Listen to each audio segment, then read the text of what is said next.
Donc là, on effectue le rendu provisoire qu'on vient de faire tout à l'heure.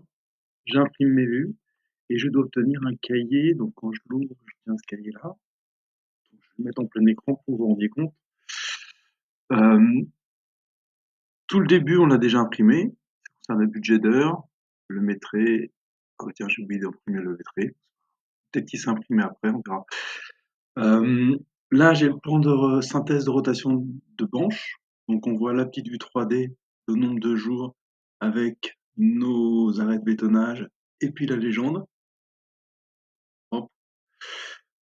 Vous avez ici le plan de synthèse du phasage de plancher qui est un peu complexe parce qu'on a dû regrouper des zones de bétonnage.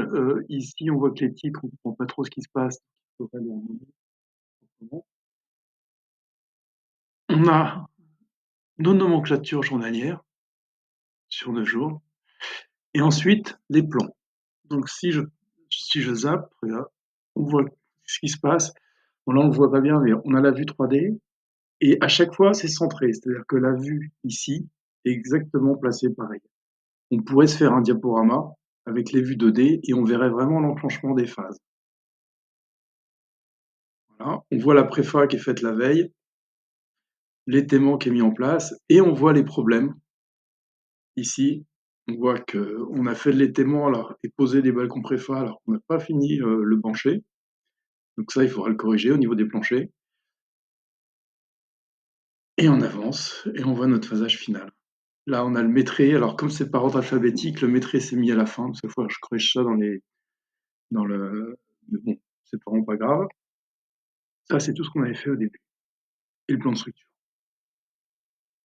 Voilà. Donc maintenant, l'idée, ça va être de reprendre les planchers, de dessiner aussi le plancher bas, et puis de revoir un peu les nomenclatures, parce que ces nomenclatures-là sont pas très lisibles.